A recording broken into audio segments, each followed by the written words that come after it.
आप लोग का लेक्चर थर्ड है आज आप लोग का। थर्ड लेक्चर में पढ़ाना है कंटिन्यूअस बॉडी सिस्टम के बारे में।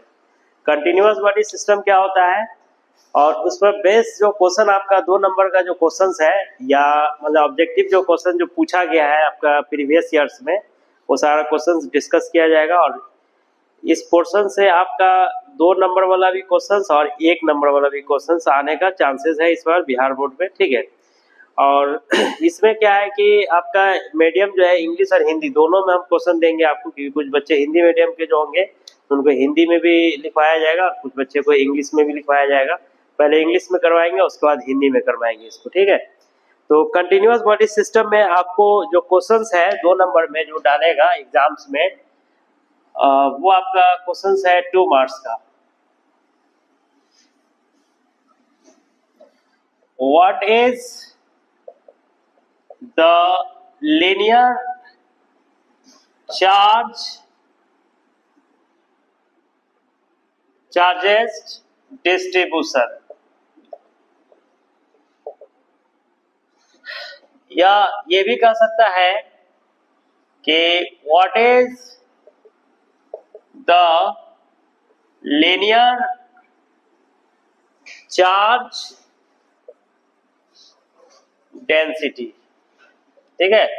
ये दोनों क्वेश्चन आपको दे सकता है, अलग अलग देगा, एक साथ नहीं देगा, या एक साथ भी दे सकता है, कोई जरूरी नहीं है कि अलग अलग ही दे। अगर साथ में भी देगा तो साथ में आप लिखिएगा, अलग अलग देगा तो अलग अलग आप लिखिएगा, ठीक है। पहले आपको समझना होगा लीनियर चार्ज डिस्ट्रीब्यूशन क्या होता है। तो ये कंटिन्यूअस बॉडी सिस्टम की बात हो रहा है। कंटिन्यूअस बॉडी सिस्टम होता क्या है कि अगर चार्ज को आप डिस्ट्रीब्यूट करते हैं पूरे लेंथ में, मतलब कोई वायर आप ले रहे हैं और उसका लेंथ है, मतलब कि ब्रेथ नहीं है, लेंथ है, तो एरिया उसका होगा नहीं, सिर्फ लेंथ होगा, वॉल्यूम भी नहीं होगा क्योंकि उसमें हाइट नहीं है। तो लीनियर चार्ज डिस्ट्रीब्यूशन में क्या होगा कि सिर्फ लेंथ होगा। जैसे वायर पर आप चार्ज को बिछा देते हैं, जैसे कि ये फिगर है आपका लीनियर चार्ज डिस्ट्रीब्यूशन के लिए। जैसे इसका आंसर जब हम लिखेंगे तो पहले इस फिगर को दिखाना पड़ेगा। अब मान लेते हैं कि ये एक वायर है जो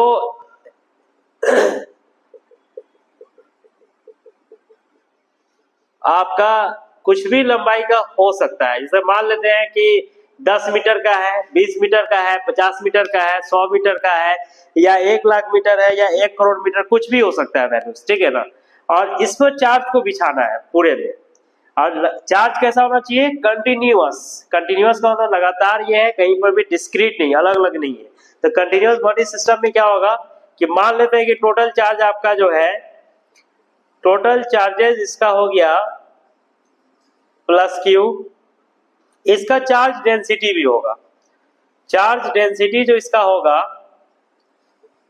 वो होगा आपका लेमडा, इसको लेमडा से दिखाते हैं। और इसका लेंथ हम मान लेते हैं कि एल लेंथ है। लेंथ कुछ भी हो सकता है, 10 मीटर 20 मीटर जो लेना है ले सकते हैं, ठीक है। और यहाँ पर एक हम छोटा सा लेंथ लेते हैं डीएल।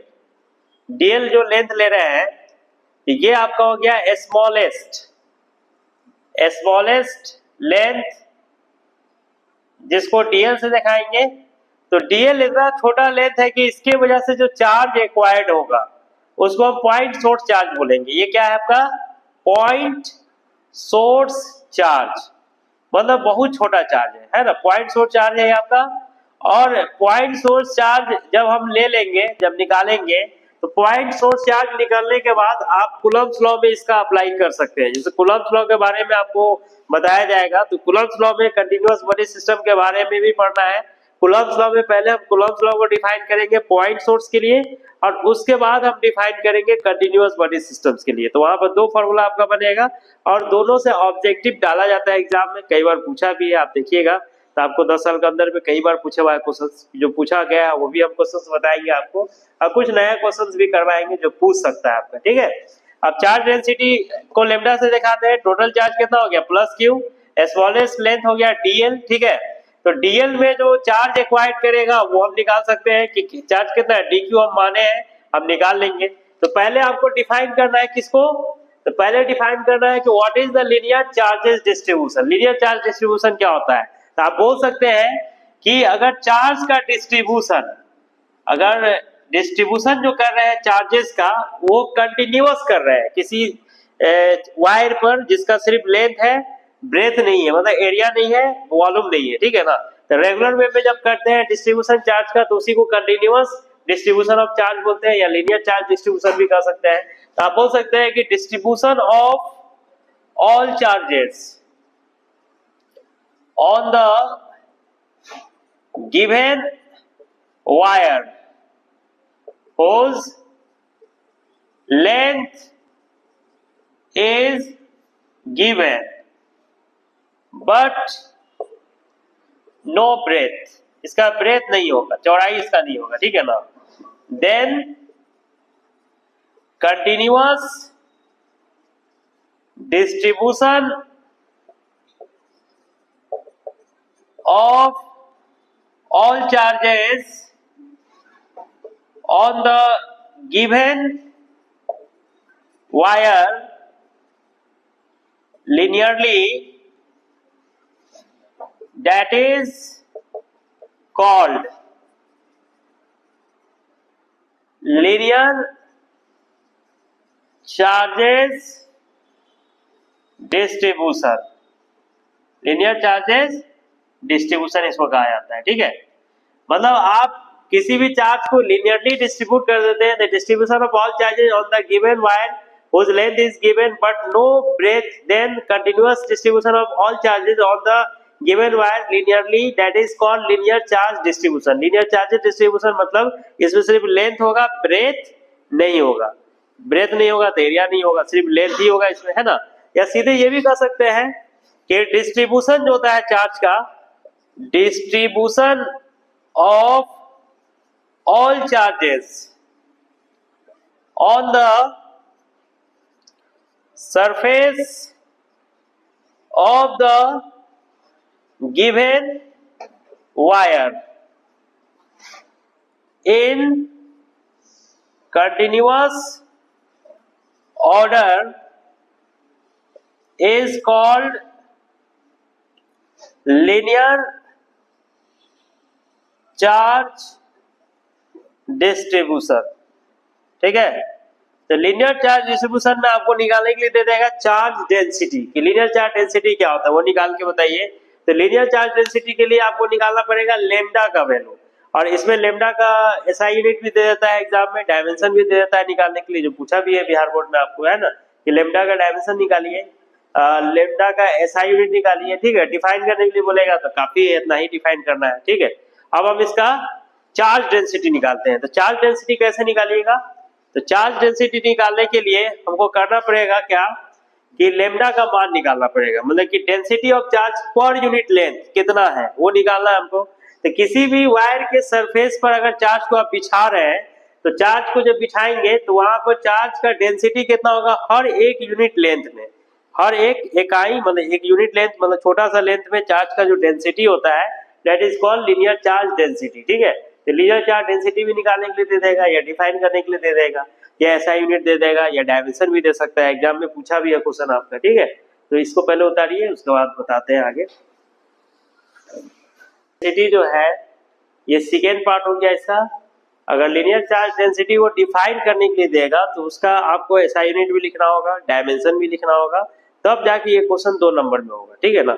ये अलग से अगर देता है क्वेश्चन तो इसमें आपको उसको डिफाइन कर दीजिए, फॉर्मूला लिख दीजिए और उसका ऐसा यूनिट और डायमेंशन लिख दीजिएगा, तब जाके बन जाएगा लीनियर चार्ज डेंसिटी। तो आप बोल सकते हैं कि चार्ज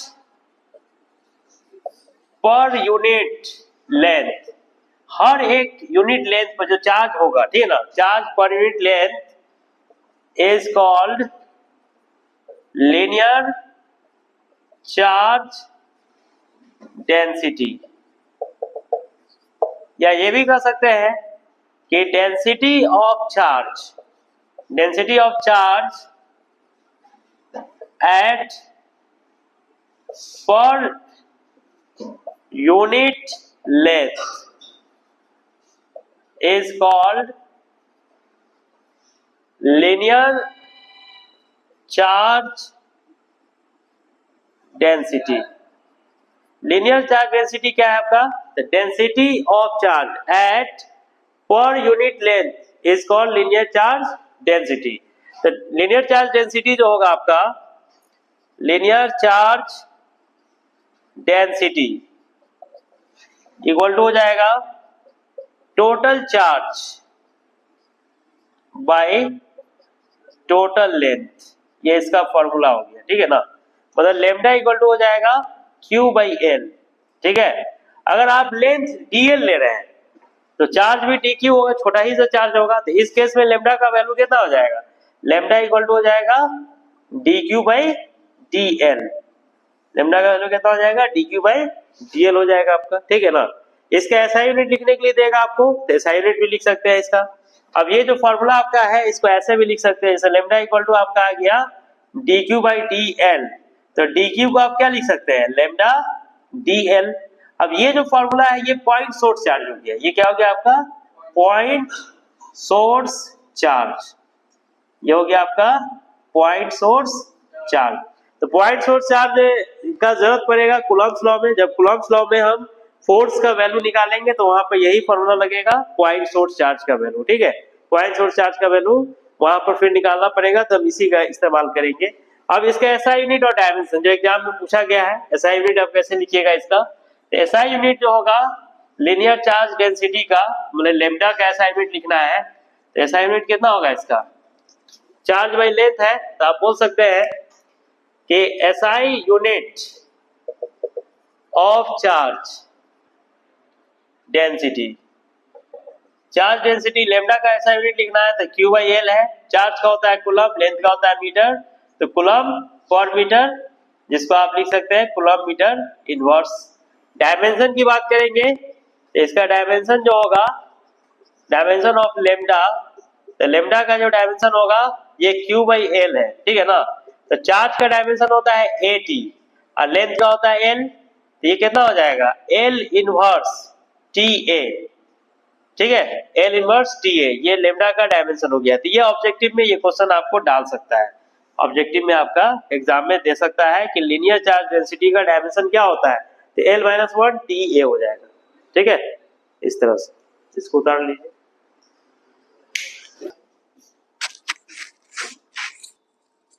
लीनियर चार्ज डेंसिटी के बारे में अगर पूछेगा तो, है ना।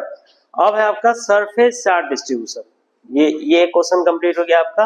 और दूसरा क्वेश्चन है आपका सरफेस चार्ज डिस्ट्रीब्यूशन, जिससे क्वेश्चन आया भी है आपका 23 में भी पूछा है, ठीक है ना, और पीछे भी कई बार पूछा हुआ है।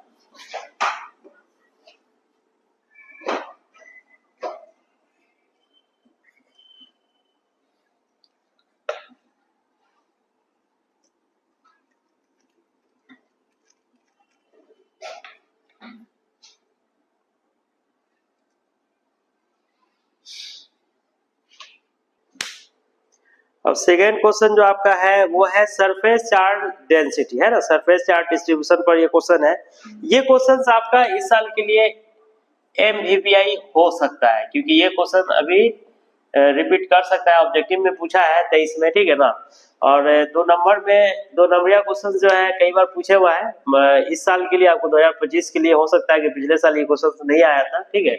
सरफेस चार्ज डिस्ट्रीब्यूशन के बारे में पूछ देगा कि what is surface charge distribution, charge को आप कैसे सरफेस पर बांटिएगा, या what is surface charge density, ये भी क्वेश्चन दे सकता है, या साथ में दे देगा ये दोनों के साथ में इसका एसआई यूनिट और डायमेंशन भी दे देगा, ठीक है ना। तो एसआई यूनिट और डायमेंशन निकालने के लिए देगा तो वो भी आप इसमें लिख सकते हैं।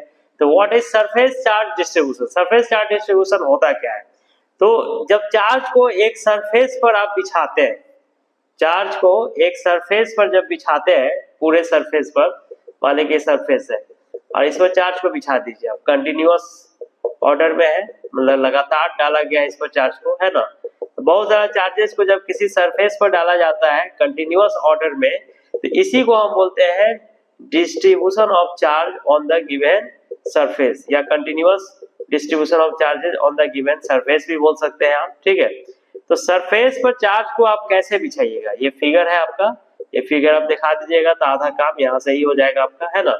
यहाँ पर चार्ज का जो सजावट है वो कंटिन्यूअस है, ठीक है। आप बोल सकते हैं कि टोटल चार्ज इसका जो है, टोटल चार्जेस गिवन सरफेस जो है उस पर है प्लस Q, इसका टोटल सरफेस एरिया जो होगा वो हो जाएगा आपका S, या ए से भी दिखाते हैं, ठीक है ना। और इसका चार्ज डेंसिटी जो होगा, सरफेस चार्ज डेंसिटी, तो सरफेस चार्ज डेंसिटी इसको हम सिग्मा से दिखाते हैं। ये ऑब्जेक्टिव में क्वेश्चन डाला भी है 23 में, ठीक है ना। सरफेस चार्ज डेंसिटी का आपको पूछ देगा कैसा यूनिट क्या है, डायमेंशन क्या है, ये भी पूछ देता है। तो इसको डिफाइन कैसे कीजिएगा, इसको डिफाइन करेंगे distribution of all charges on the surface of the given bodies in continuous order, that is called surface charges distribution। इसी को हम सरफेस चार्ज डिस्ट्रीब्यूशन कहते हैं, ठीक है ना। सरफेस चार्ज डेंसिटी की बात करते हैं तो सरफेस चार्ज डेंसिटी क्या होगा, सरफेस चार्ज डेंसिटी, चार्ज हर एक इकाई यूनिट एरिया में जो होगा उसी को हम डेंसिटी कहते हैं। जैसे मान लेते हैं कि छोटा सा रीजन है और इस रीजन में जो चार्ज होगा आपका, मान लेते हैं कि छोटा सा रीजन आप ले रहे हैं और इस रीजन में चार्ज जितना एक्वायर करता है, जैसे ये बहुत छोटा सा एरिया है जिसको आप डीएस बोलेंगे या डीए बोलेंगे, ठीक है। This is the smallest area. और यहाँ पर जो चार्ज एक्वायर करेगा dQ, this is the point source charge, ये पॉइंट सोर्स चार्ज है आपका, ठीक है ना। पॉइंट सोर्स चार्ज हो गया आपका, ठीक है। और यहाँ पर जो वैल्यू आपका आएगा, ये वैल्यू होगा आपका, यहाँ पर जो निकालिएगा, जैसे सरफेस चार्ज डेंसिटी निकालना है तो सरफेस चार्ज डेंसिटी जो आपका होगा, मतलब कि हर एक यूनिट इकाई सरफेस पर चार्ज का जो डेंसिटी होता है, हर एक यूनिट इकाई पर क्या होगा, चार्ज का डेंसिटी जो होगा उसको क्या बोलेंगे, सरफेस चार्ज डेंसिटी। मतलब total charge by total area भी कह सकते हैं, टोटल चार्ज में क्या होगा, टोटल एरिया, ये भी कह सकते हैं। तो आप बोल सकते हैं कि डेंसिटी जो होता है चार्ज का, डेंसिटी जो आप निकालते हैं तो डेंसिटी कैसे निकालिएगा, डेंसिटी निकालने के लिए हम क्या करते हैं, तो total charge by total area, total charge में क्या होगा, टोटल एरिया। मतलब आप बोल सकते हैं कि the ratio between the total charges and total area, that is surface area भी कह सकते हैं इसको, surface area is called surface charge density. या ये भी कह सकते हैं कि charge per unit area of the given region is called surface charge density। मतलब सरफेस चार्ज डेंसिटी जो होगा आपका, सरफेस चार्ज डेंसिटी को हम सिग्मा से दिखाते हैं, ठीक है ना। तो ये हो जाएगा आपका total charge by total area. अगर आप टोटल एरिया को लेते हैं तो आप Q बाई एस या Q बाई ए लिख सकते हैं। अगर पॉइंट सोर्स चार्ज लेते हैं, मतलब छोटा सा एरिया में निकालना चाह रहे हैं, तो फिर dQ बाई ds लिखेंगे। सरफेस चार्ज डेंसिटी जो होगा आपका सिग्मा इक्वल टू आपका dQ बाई ds। अगर छोटा सा एरिया लेते हैं तो ये भी फॉर्मूला आप लिख सकते हैं इसमें, जिससे dQ का मान निकलेगा सिग्मा इंटू ds। ये क्या है, तो पॉइंट सोर्स चार्ज है। अगर पॉइंट सोर्स चार्ज पता चल जाएगा तो हम कूलम्ब्स लॉ को लगाकर हम फोर्स निकाल सकते हैं इस पॉइंट से। तो यहाँ पर पॉइंट सोर्स चार्ज भी यहाँ से निकल जाएगा। सरफेस चार्ज डेंसिटी का ये फॉर्मूला आ गया। अब इस फॉर्मूला से हम SI यूनिट और डायमेंशन भी लिख सकते हैं। तो लिखने वाला काम है मेरा इतना ही रहेगा। उसको ऐसा यूनिट और डायमेंशन अलग से दे देता है ऑब्जेक्टिव में, वो लिखने के लिए देगा, साथ में नहीं देगा और लिख देते हैं तो और अच्छा है, आपका क्वेश्चन और अच्छा लगेगा देखने में, है ना, कंप्लीट क्वेश्चन दिखेगा। तो ऐसा यूनिट और डायमेंशन दोनों साथ में इंक्लूड करते हैं, तो ठीक है, इसको उतारिए पहले। ऐसा यूनिट और डायमेंशन जो एग्जाम में पूछा भी है, ठीक है ना। ऐसा यूनिट कैसे निकालिएगा, इसका थर्ड पार्ट इसका है, ऐसा यूनिट निकालिए, ठीक है। तो ऐसा यूनिट जो होगा, ऐसा unit of surface charge density, sigma का ऐसा यूनिट लिखना है, तो ये क्यू बाई एस है, तो चार्ज का कूलम, एरिया का होता है मीटर स्क्वायर, तो कूलम पर मीटर स्क्वायर, जिसको आप लिखेंगे कूलम मीटर इनवर्स 2, ठीक है। डायमेंशन की बात करते हैं, तो डायमेंशन जो इसका होगा, डायमेंशन ऑफ सिग्मा, तो सिग्मा का डायमेंशन जो हो जाएगा चार्ज बाई एरिया है आपका, तो चार्ज का हो गया 80, एरिया का हो गया एल स्क्वायर, ये आपका हो जाएगा एल का पावर -2 TA, ठीक है। तो सिग्मा का डायमेंशन जनरली पूछ देता है एग्जाम में निकालने के लिए, जैसे 23 में भी पूछा था आपका सिग्मा का डायमेंशन क्या होगा, L-2 TA, ये इसका डायमेंशन हो गया। ये कंप्लीट क्वेश्चन है आपका। अब एग्जाम में कौन सा पार्ट पूछता है उस पर डिपेंड कर रहा है, ज्यादातर यही पूछता है what is surface charge density और इसका ऐसा यूनिट और डायमेंशन बताइए, तो ये पार्ट लिख दीजिएगा। अगर बोलेगा कि चार्ज डिस्ट्रीब्यूशन को डिफाइन कीजिए, तो चार्ज डिस्ट्रीब्यूशन वाला पार्ट लिख दीजिएगा आप, है ना, 2 नंबर में ही ये सब क्वेश्चन देगा और नहीं तो ऑब्जेक्टिव में देगा, ठीक है, इसको उतार दीजिए। अब इसमें कंटिन्यूअस बॉडी सिस्टम में तीसरा क्वेश्चन जो आपका है वो है वॉल्यूमेट्रिक चार्ज डिस्ट्रीब्यूशन, मतलब पूरे वॉल्यूम में चार्ज को आप कैसे डिस्ट्रीब्यूट कीजिएगा। तो what is the volumetric charges distribution, volumetric charge distribution क्या होता है ये बताइए। या ये भी क्वेश्चन रह सकता है कि what is the volumetric charge density, ये भी दे सकता है क्वेश्चन आपको, और इसके साथ एसआई यूनिट भी देगा, SI unit and dimension of charge density, charge density का डायमेंशन या एसआई यूनिट भी दे सकता है, ठीक है। ये भी क्वेश्चन आपका 2 मार्क्स में ही पूछेगा एग्जाम में, जब भी पूछेगा तो 2 नंबर में भी, ठीक है ना। तो ज्यादातर क्वेश्चन सरफेस चार्ज से ही पूछता है, वॉल्यूमेट्रिक से कम आता है, लीनियर से भी कम आता है, ऑब्जेक्टिव में तीनों में से कोई दे सकता है, ठीक है। तो पूरे वॉल्यूम में चार्ज को आपको बिछाना है इक्वली। जैसे मान लेते हैं कि एक सिलेंडर है और सिलेंडर में आप जैसे गैस भरते हैं, तो गैस भरते हैं तो उसमें क्या होता है, पूरा गैस एक वॉल्यूम लेता है ना अपना, एक आपका आयतन वो लेता है, उस वॉल्यूम में आप गैस को नहीं डाल के चार्ज को भर रहे हैं। मान लेते हैं कि इसमें चार्ज को आप भर दिए, तो चार्ज को जब भरेंगे, चार्ज को जब फिल कीजिएगा तो पूरे वॉल्यूम में आ जाएगा। या मान लेते हैं कि रूम के अंदर में चार्ज को भर रहे हैं, तो पूरा क्या हो जाएगा, वो क्यूबाइड या क्यूब टाइप का होगा। रूम का साइज होता है, उसका जो वॉल्यूम जो होता है वो स्ट्रक्चर कैसा होता है, वो क्यूब की तरह या क्यूबाइड की तरह रूम होता है। ये सिलेंडर है तो सिलेंडर में मान लेते हैं कि चार्ज को फिलअप कर दिए, तो पूरे में चार्ज को भर दिए, तो टोटल चार्ज इसका हो जाएगा, टोटल चार्जेस मान लेते हैं कि प्लस क्यू है, माइनस क्यू भी हो सकता है। और टोटल वॉल्यूम की बात किया जाए, इसका टोटल वॉल्यूम जो होगा वो भी हो जाएगा, ठीक है ना। अगर छोटा सा रीजन हम लेते हैं इसमें, जैसे छोटा सा रीजन ले लीजिएगा आप, स्मॉलेस्ट रीजन, मतलब छोटा सा वॉल्यूम लेते हैं, तो इसको डीवी से दिखाएंगे, this is the smallest volume हो जाएगा, ठीक है ना। तो इसमें जो होगा आपका चार्ज जो होगा आपका वो हो जाएगा DQ, this is the point source charge, ये आपका हो जाएगा पॉइंट सोर्स चार्ज हो जाएगा आपका, ठीक है ना। तो इसको डिवाइड कीजिएगा आप, तो आप कह सकते हैं कि डिस्ट्रीब्यूशन जो कर रहे हैं पूरे चार्जेस का, distribution of whole charges in continuous orders inside the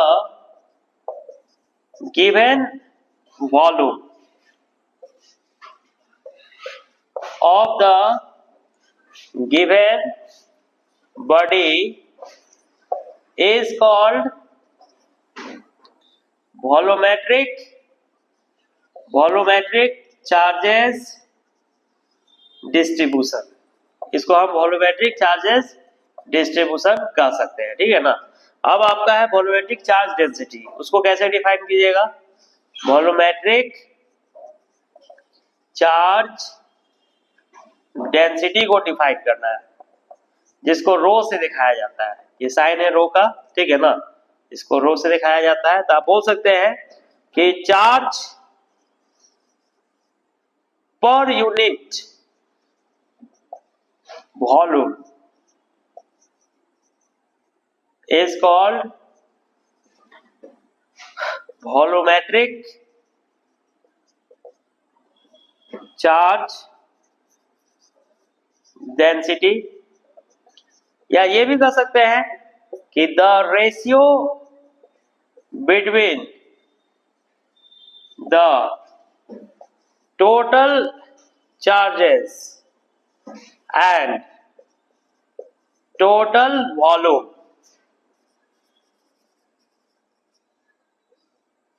is a constant value. That constant value is called volumetric charge density. Charge density या वॉल्यूमेट्रिक चार्ज डेंसिटी को डिफाइन करने के लिए बोलेगा तो आप इस तरह से डिफाइन कर सकते हैं, ठीक है ना। अब इसके साथ एसआई यूनिट और डायमेंशन भी इंक्लूड होगा, और ऑब्जेक्टिव में पूछता भी है, बिहार बोर्ड में पूछा भी है, मतलब कि एसआई यूनिट और डायमेंशन इसका लिख के बताइए। तो एसआई यूनिट और डायमेंशन हम लिखेंगे इसमें, पहले इसको उतारिए। तो वॉल्यूमेट्रिक चार्ज डिस्ट्रीब्यूशन में आपको एसआई यूनिट और डायमेंशन भी लिखना रहेगा, साथ में लिखिएगा। ऑब्जेक्टिव में जनरली दे भी देता है कि एसआई यूनिट निकाल के बताइए और डायमेंशन निकालिए, है ना। तो SI unit of charge density, rho का एसआई यूनिट निकला है, तो ये क्यू बाई वी होता है। चार्ज का होता है कूलम और वी का होता है मीटर क्यू। तो कूलम पर मीटर क्यू हो जाएगा, जिसको आप कूलम मीटर क्यू लिख सकते हैं, -3 लिख लीजिएगा तो हो जाएगा ये। इसका डायमेंशन लिखना है, तो इसका डायमेंशन जो होगा डायमेंशन ऑफ रो, ये आपका हो जाएगा क्यू बाई वी। चार्ज का होता है 80, अब वॉल्यूम में 3 साइड होता है इसलिए इसको एल क्यू लिखेंगे, ये आपका हो जाएगा L-3TA, ठीक है। ये आपका चार्ज डेंसिटी का डायमेंशन हो गया, है ना। अब हमको क्वेश्चंस करना है, तीनों टॉपिक पर क्वेश्चंस है। जैसे एग्जाम में क्वेश्चन कैसे देगा, ऑब्जेक्टिव में 1 नंबरिया क्वेश्चन कैसे पूछेगा आपको और कैसे उसको आप निकालेंगे। तो मेन तो इसका है पॉइंट कि अगर डिफिनेशन आपको पता है तो आप आराम से निकाल सकते हैं, डिफिनेशन और फॉर्मूला पता है तो निकाल लीजिएगा। बहुत आसान टॉपिक है, इससे अगर क्वेश्चन आता है एग्जाम में तो आप आसानी से बना सकते हैं। ये क्वेश्चन आपसे नहीं छूटेगा क्योंकि इसमें कुछ ज्यादा कॉम्प्लिकेटेड कुछ भी नहीं है कि आपको समझ में नहीं आएगा। सिंपल डिफिनेशन है कि चार्ज को बांटना है लिनियरली, मतलब एक वायर पर बिछा देना है, सरफेस पर बिछा देना है या वॉल्यूम में भर देना है, ठीक है ना। कंटिन्यूअस ऑर्डर में भरना है, कंटिन्यूअस ऑर्डर में भर दिए तो हो गया वो, ठीक है। या आप बिछा देते हैं किसी वायर पर तो भी हो जाएगा, सरफेस पर बिछा देते हैं तो सरफेस चार्ज डिस्ट्रीब्यूशन हो जाएगा। डेंसिटी निकालना है तो लीनियर में क्या होगा, लेंथ लेंगे, total charge by total length, surface में total charge by total surface area, volume में total charge by total volume ले लेंगे तो डेंसिटी निकल जाएगा, चार्ज डेंसिटी। अब चार्ज डेंसिटी निकल गया तो उसका एसआई यूनिट डायमेंशन निकालना कुछ नहीं है, खाली आपको पॉइंट पता है कि इसको लिखना कैसे है। तो एसआई यूनिट तो आप चार्ज को जानते ही है, एरिया को जानते ही है, वॉल्यूम को जानते ही, लेंथ को जानते ही, बस बैठा दीजिएगा तो आपका एसआई यूनिट और डायमेंशन निकल जाएगा। एग्जाम में क्वेश्चन कैसे देता है वो हम आपको बताते हैं, 1-2 क्वेश्चन करा के दिखाते हैं इसमें, और कैसे क्वेश्चन पूछा जा सकता है वो भी बताते हैं, ठीक है। तो इसको पहले उतार लीजिए आप। तो अभी जो टॉपिक हम आपको बताएं उससे जो क्वेश्चंस एग्जाम में पूछा गया है या पूछने वाला है या पूछने वाला है, आने वाला जो क्वेश्चंस है उसमें कुछ क्वेश्चंस हम अभी करा देते हैं। जैसे आपका 2022 में ये क्वेश्चन जैसे आया था, उसके बाद आपका ये क्वेश्चन जो है 2023 में पूछा था, ठीक है ना। और ये जो क्वेश्चन आपका है ये 2019 में पूछा है, ठीक है। जो अभी टॉपिक बताया उसी से रिलेटेड क्वेश्चन है। पहला क्वेश्चन क्या है कि surface density of charge is, surface density को क्या चीज से दिखाया था, सिग्मा से। अभी थोड़ा देर पहले आपको बताया कि सिग्मा से दिखाया है। और सरफेस डेंसिटी क्या होता है, सरफेस डेंसिटी होता है total charge by total area. इसका आंसर क्या हो जाएगा, ये हो जाएगा, ठीक है ना, सरफेस चार्ज डेंसिटी। उसके बाद बोला है कि surface density of charge is equal to, surface charge density किसके बराबर होगा, तो सरफेस चार्ज डेंसिटी का फॉर्मूला क्या था? सरफेस चार्ज डेंसिटी का जो फॉर्मूला था सिग्मा इक्वल टू क्या था? Total charge by total area, ठीक है ना। तो Q इक्वल टू क्या होगा? Sigma into A total charge into surface charge density is equal to surface charge density क्या होगा?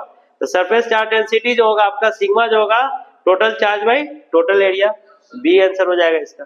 तो आप तीनों टॉपिक को अगर अच्छे से समझ गए तो ऑब्जेक्टिव क्वेश्चन बनाने में आपको दिक्कत नहीं होगा, आसानी से बन जाएगा। देखिए एग्जाम में आया भी है क्वेश्चन और टॉपिक पढ़ा हुआ रहेगा, समझा हुआ रहेगा। अगर 2 नंबर में रहेगा तो जो हम डेफिनेशन लिखा है उसको लिख लीजिए, वो काम हो जाएगा। ऑब्जेक्टिव में रहेगा तो इस तरह से क्वेश्चन बन जाएगा, खाली उसका डेफिनेशन याद होना चाहिए, ठीक है।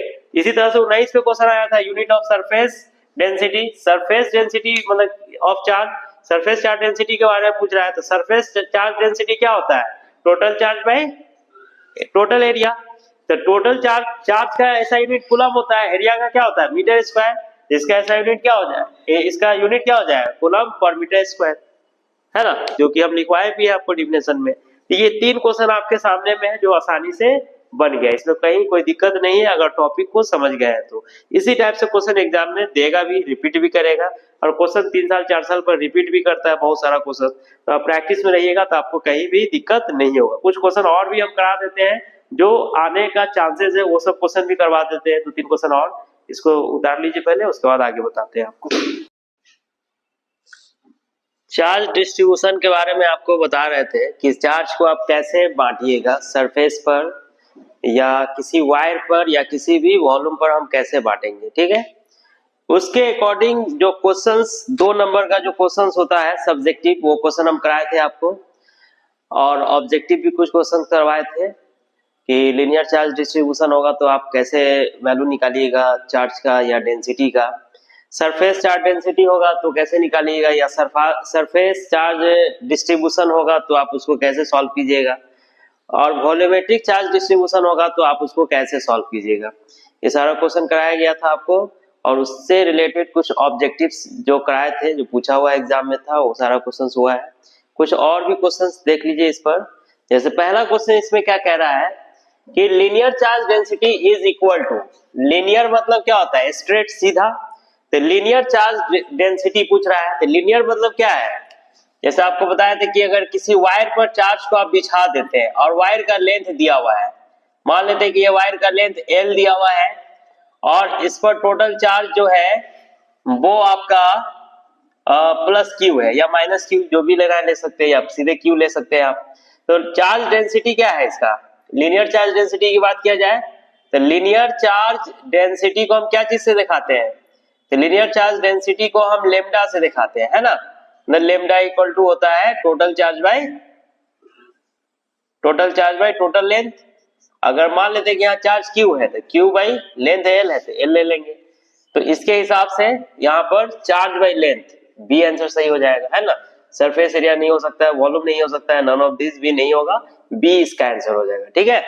इसी तरह से दूसरा क्वेश्चन जो आपका है, दूसरा क्वेश्चन में कह रहा है कि surface charge density is equal to, surface charge density कैसे निकालेंगे? तो आपको बताया गया था इसके पहले कि किसी भी सरफेस पर किसी भी चार्ज को बिछाते हैं और चार्ज का संख्या दिया हुआ नहीं है, नंबर्स दिया हुआ नहीं, बहुत सारा चार्ज है, कंटिन्यूअस बॉडी सिस्टम है, तो वहां पर चार्ज डेंसिटी निकालना होगा तो हम कैसे निकालेंगे? तो चार्ज डेंसिटी के लिए हम आपको बताए थे कि जैसे सरफेस पर चार्ज को बिछा देते हैं पूरे सरफेस पर, और टोटल चार्ज आपका इसमें दिया हुआ है, मान लेते हैं कि टोटल चार्ज इसका जो है वो आपका है प्लस Q, और यहां पर आपका सरफेस एरिया जो है, टोटल सरफेस एरिया की बात करें तो टोटल सरफेस एरिया हो जाएगा A या S हो जाएगा, ठीक है ना। तो charge density, surface charge density आपको निकालना है, तो सरफेस चार्ज डेंसिटी को सिग्मा से दिखाते हैं, total charge by total area होता है। अब इसके हिसाब से हम ऑप्शन देखते हैं। अब यहाँ क्या कर रहा है कि surface charge density is equal to, तो चार्ज बाई सरफेस एरिया, ये ऑप्शन आपका सही है। चार्ज बाई लेंथ ये गलत है, चार्ज बाई वॉल्यूम गलत है, नॉन ऑफ दिस भी गलत है, मतलब ऑप्शन आपका ए सही होगा, ठीक है। तो इस टाइप का क्वेश्चंस भी एग्जाम में आपको दे सकता है, इस टाइप का क्वेश्चन पूछे हुआ भी है, और इस पैटर्न पर क्वेश्चंस हमेशा पूछते ही रहता है, जो आपको इसके पहले वाले भी क्लास में भी बताया है आपको, है ना। अब दूसरा क्वेश्चन देखिए, वॉल्यूम चार्ज डेंसिटी। अब वॉल्यूम की बात किया जा रहा है तो वॉल्यूमेट्रिक चार्ज डिस्ट्रीब्यूशन बताया गया था कि पूरे वॉल्यूम में अगर चार्ज को ले लिया जाए, भर दिया जाए, तो चार्ज को जब फिलअप कर दीजिएगा तो उस केस में टोटल चार्ज जो होगा वो और टोटल वॉल्यूम जो होगा वो दोनों का रेशियो हम निकालते हैं, तो उसको वॉल्यूमेट्रिक चार्ज डिस्ट्रीब्यूशन भी कहा जाता है और डेंसिटी को वॉल्यूमेट्रिक चार्ज डेंसिटी कहते हैं। तो यहाँ पर आपका वॉल्यूम चार्ज डेंसिटी जो होगा, वॉल्यूम चार्ज डेंसिटी को रो से दिखाया जाएगा। तो रो इक्वल टू क्या होगा आपका, total charge by total volume, total charge by total volume. तो total charge by surface area नहीं होगा, चार्ज बाय लेंथ नहीं होगा, चार्ज बाय वॉल्यूम, ये आंसर आपका होगा। तो इस तरह से क्वेश्चन जो है आपका ऑब्जेक्टिव में तैयार किया जाएगा, सरफेस चार्ज डिस्ट्रीब्यूशन का हो, वॉल्यूमेट्रिक चार्ज डिस्ट्रीब्यूशन का हो या लीनियर चार्ज डिस्ट्रीब्यूशन का होगा, तो इस टाइप से क्वेश्चन आपको तैयार कर सकता है एग्जाम्स के लिए, ठीक है ना। अब इसमें जो क्वेश्चंस जो है रिपीट करता है 3 साल 4 साल पर, अब रिपीटेशन के हिसाब से इसमें हम क्वेश्चंस को अगर देखते हैं तो सबसे ज्यादा क्वेश्चन यही रिपीट करता है, सरफेस चार्ज डेंसिटी वाला जो क्वेश्चन है ज्यादातर पूछा गया है, ठीक है ना। तो ये क्वेश्चंस आने का चांसेस आपको ज्यादा है, इसमें आप बोल सकते हैं कि ये 90% चांस है ये क्वेश्चन पूछ सकता है। सरफेस चार्ज डेंसिटी के बारे में अगर पूछेगा तो ऑप्शन दिया रहेगा, आप वहां पर ऑप्शन देख के आंसर निकाल सकते हैं, ठीक है। इसको आप उतार लीजिए। कुछ क्वेश्चन जो आपका है चार्ज पर बेस्ड है, जो नहीं बताए थे फर्स्ट लेक्चर में आपको, उस क्वेश्चन को भी आप देख लीजिए। जैसे 2020 में ये क्वेश्चन आया था कि dimension of charge is, charge का डायमेंशन क्या होगा। तो डायमेंशन निकालने के लिए हम बताए थे, जैसे I इक्वल टू क्या होता है, Q बाई टी, तो Q इक्वल टू हो जाएगा I इंटू टी। तो चार्ज का डायमेंशन निकालना है, तो चार्ज का डायमेंशन निकालने के लिए करंट का डायमेंशन लेना पड़ेगा। करंट का डायमेंशन क्या होता है, A, और टाइम का होता है T, तो कितना हो जाएगा ये AT हो जाएगा।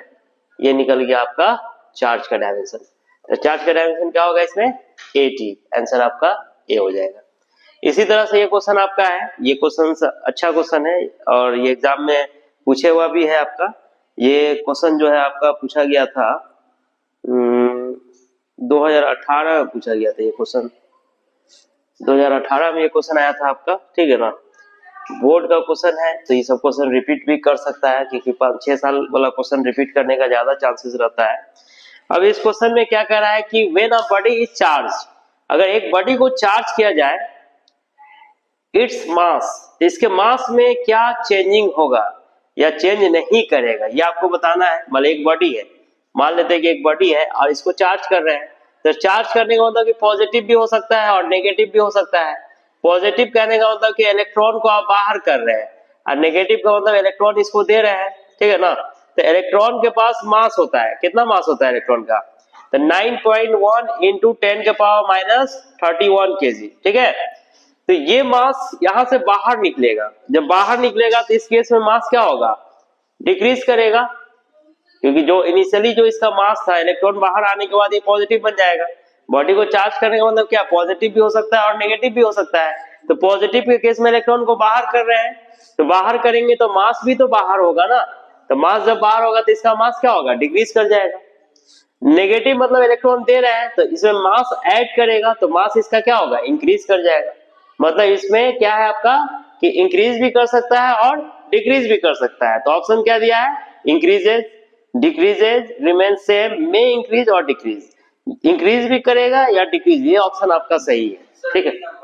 डी नंबर आपका इस आंसर सही है। इंक्रीज और डिक्रीज अलग अलग जो दिया है तो अलग अलग नहीं होगा, दोनों चीज एक ही साथ होगा, ठीक है। अगर ऑप्शन में ये दिया रहता है कि ए और बी दोनों सही है तब फिर आप ले सकते थे, मगर ये आंसर आपका में इंक्रीज और डिक्रीज, मतलब बढ़ भी सकता है और घट भी सकता है। बढ़ेगा कब, जब इलेक्ट्रॉन लेगा नेगेटिव चार्ज होगा, और घटेगा कब, जब इलेक्ट्रॉन बाहर आएगा पॉजिटिव चार्ज होगा, ठीक है ना। इसलिए इसका आंसर हो जाएगा डी। इसी तरह से आपका ये जो क्वेश्चन है ये बहुत अच्छा क्वेश्चन है और ये बोर्ड एग्जाम्स के लिए, ऑब्जेक्टिव्स के लिए MVVI इसको ले सकते हैं। एग्जाम के टाइम में इस क्वेश्चन को आप प्रैक्टिस जरूर कीजिएगा। और ये क्वेश्चंस को बनाएंगे कैसे, बनाने का हम टेक्निक समझा देते हैं कि जल्दी आप एग्जाम में इसको सॉल्व कर लीजिए, आसानी से ये क्वेश्चन आपका बन जाएगा, ठीक है।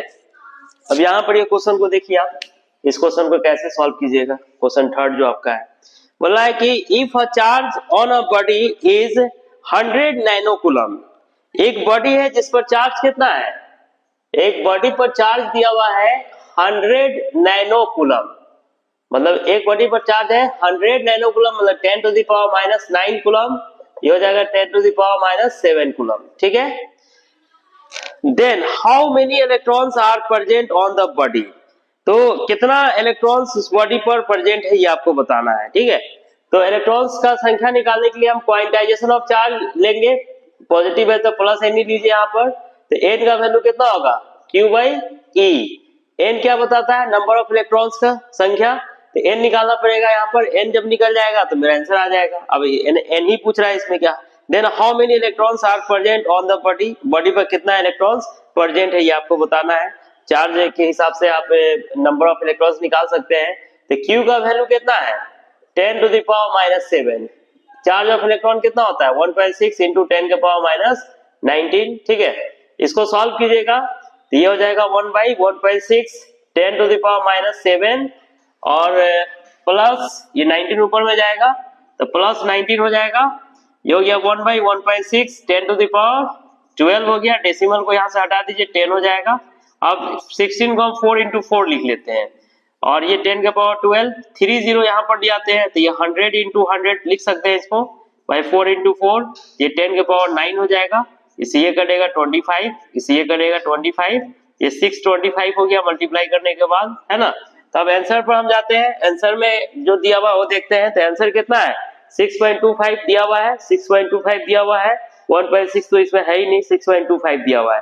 तो 6.25 लेने के लिए हम क्या करेंगे, 6.25 लेने के लिए 100 से डिवाइड और मल्टीप्लाई करेंगे। तो 100 से डिवाइड और मल्टीप्लाई कीजिएगा तो 6.25 इंटू 10 का पावर कितना हो जाएगा, इसको जोड़ेंगे तो 11, मतलब ये ऑप्शन में है आपका, कौन सा ऑप्शन है इसमें 6.25 10 का पावर 11, डी आंसर इसका होगा। तो ये क्वेश्चंस जो है रट के आप याद नहीं रख सकते हैं, इसको बनाना पड़ेगा। बनाने के लिए आपको क्वेश्चंस को समझना होगा। और क्वांटाइजेशन ऑफ चार्ज जो आपका फर्स्ट लेक्चर में हम बताए थे उसको आप देखिएगा तो ये क्वेश्चन आपके लिए बहुत आसान है, आसानी से बन जाएगा। जो आंसर यहाँ पर आपका आ भी गया है तो इसको अपने से सॉल्व करके देखिएगा, ये सॉल्व हो जाएगा, ठीक है। कुछ क्वेश्चन और है आपका चार्ज पर बेस्ड जो चार्ज से रिलेटेड है। जैसे पहला क्वेश्चन आपका 2023 में ये क्वेश्चन पूछा गया था, क्वेश्चन है क्वांटाइजेशन ऑफ चार्ज पर। क्वांटाइजेशन ऑफ चार्ज के बारे में हम बताए थे पिछले लेक्चर में आपको कि चार्ज जब भी किसी बॉडी पर बनेगा या चार्ज आप जनरेट कीजिएगा तो इलेक्ट्रॉन का जो ट्रांसफर जो होता है वो इलेक्ट्रॉन का ट्रांसफर किस फॉर्म में होगा, आपका इलेक्ट्रॉन का ट्रांसफर जो होगा वो इंटीजर्स के फॉर्म में होगा, फ्रैक्शन के फॉर्म में नहीं हो सकता है। तो यहाँ पर दिखाया गया है quantization of charge indicates that charge which is a fraction of charge on an electron is not possible. बोला कि फ्रैक्शन ऑफ चार्ज जो है इस पर आपका पॉसिबल नहीं है। Charge can not be destroy, charge को आप डिस्ट्रॉय नहीं कर सकते हैं। Charge exist on particles, charge जो है पार्टिकल पे एग्जिस्ट करता है। There exist a minimum permissible charge on a particle, यहाँ पर बोल रहा है कि there exist a minimum permissible charge on particle. तो यहाँ पर quantization of charge indicates that, quantization of charge किस चीज को इंडिकेट करता है, तो चार्ज को इंडिकेट करता है, सही है। क्वांटाइजेशन होता है तो चार्ज का ही फॉर्मेशन होता है। Which is a fraction of charge on an electron, जो एक फ्रैक्शन होता है चार्ज का, किसी भी इलेक्ट्रॉन्स के चार्ज का, इज नॉट पॉसिबल, जो पॉसिबल नहीं है। तो फ्रैक्शन ऑफ चार्ज तो पॉसिबल है नहीं, मतलब चार्ज इलेक्ट्रॉन का जो ट्रांसफर होगा वो कंप्लीट होगा, टूट के नहीं जा सकता है, फ्रैक्शन में नहीं जा सकता है। तो ये आपका ऑप्शन ए जो है इसका सही है, ठीक है ना।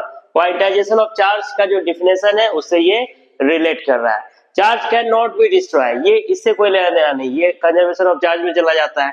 चार्ज एग्जिस्ट ऑन पार्टिकल्स, इससे भी कोई मतलब नहीं है क्वांटाइजेशन ऑफ चार्ज का, ठीक है ना।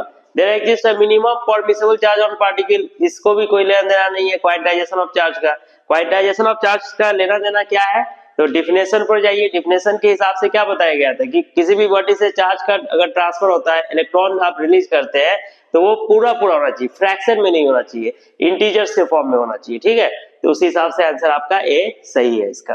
दूसरा क्वेश्चन जो है which of the following is correct for charge on an electron, बोला कि कौन सा ऑप्शन सही है चार्ज इलेक्ट्रॉन के लिए, मतलब कि इलेक्ट्रॉन पर जो चार्ज होगा वो कौन सा सही है। तो इलेक्ट्रॉन का चार्ज कितना होता है तो 1.6 10 to the power minus 19, 02 लिखना कोई जरूरी नहीं है।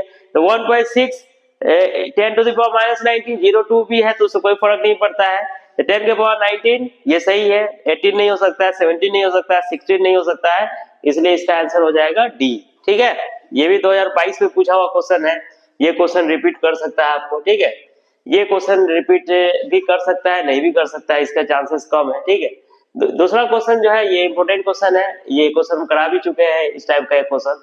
A positive charge glass rod attract an object, the object must be, बोला है कि positive charge glass rod attract an object, एक पॉजिटिव चार्ज ग्लास रॉड है, जैसे ये पॉजिटिव चार्ज ग्लास रॉड ले रहे हैं।